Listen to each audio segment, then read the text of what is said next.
What's up, guys, and welcome back to another video. Today we will be talking about biblical prophecy that is unfolding before our very eyes. Let us begin.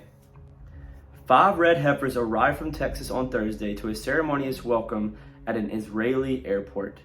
The cows have been inspected by rabbis and approved by rabbis and were found to be red and unblemished, which means they are ritually pure for sacrifice as stipulated under the law of Moses. In order for someone following Mosaic law to become ritually pure, the ashes of a red heifer are required. What does this mean, and how does it relate to you and me? The Dome of the Rock, which is currently an Islamic shrine, is located directly on the Temple Mount where the Holy Temple once stood. This is why there is a constant conflict in the land of Jerusalem, because all 3 of the major faiths claim that this is the Holy Land.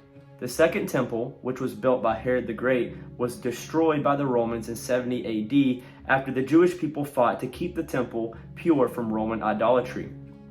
One remnant of the temple remains, and this remnant is known as the Wailing Wall, or the Western Wall. The Wailing Wall is located below the Temple Mount and is the traditional place where Jews gather to pray.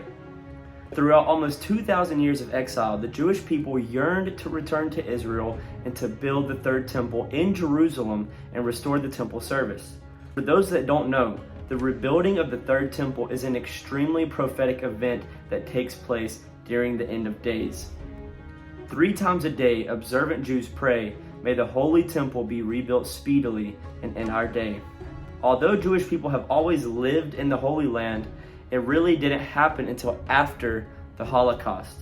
After the Holocaust happened, there was a great regathering of the holy people back to the Holy Land. And this gathering has taken place from all 4 corners of the earth. In 1948, the Jewish nation was prophetically reborn. Isaiah 11:12 says, "He will raise a banner for the nations and gather the exiles of Israel. He will assemble the scattered people of Judah from the 4 quarters of the earth." This is happening before our eyes. After the Holocaust, all of the Jews from all around the world started coming back to the Holy Land. This is prophetic. This is biblical prophecy. Today, many of the preparations for the third temple have already been completed, including the sacred worship vessels and priestly garments to be worn by the Levites in the temple services. As well, over 500 Jewish men descended from the tribe of Levi has been trained as temple priests to fulfill their duties of worship and sacrifice in the temple. That is crazy to me. They're basically going back to Old Testament law, because we know that the modern day Jews don't believe in the New Testament. They don't believe that Jesus has came to earth already. They just don't believe that. They're still stuck in the old law. But the temple service cannot begin until the red heifers arrive. What does a cow have to do with the rebuilding of the third temple? What's the importance of a cow?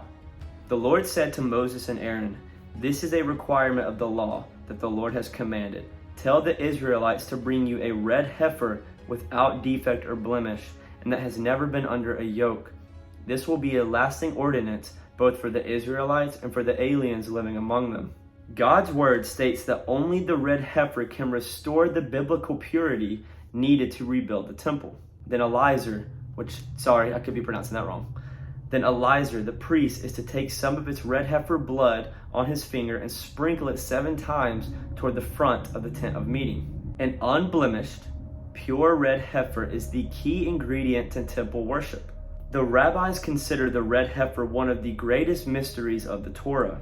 Even they wonder how it's possible that the ashes of a sacrificial animal can purify them from sin and from defilement. In simpler terms, for those that are still watching and they're like, "Will, I have no idea what you're talking about," this is for you.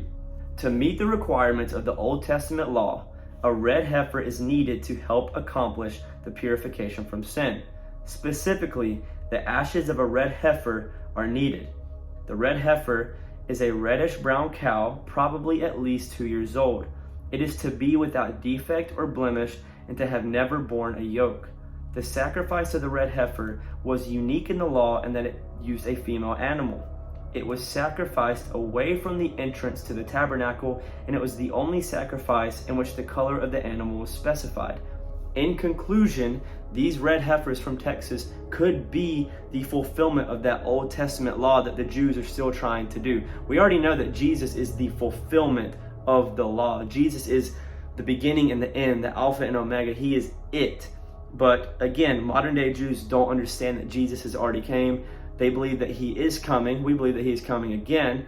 But I hope that we are all looking out for the rapture, or if you don't believe in the rapture, I hope that we are all looking out for the second coming of Christ. Whatever you believe, we do believe that Christ is returning. And yeah, I hope you guys enjoy this video. Please like and subscribe. Share this video with other people that don't know anything about biblical prophecy. And yeah, I will see you guys later. Peace.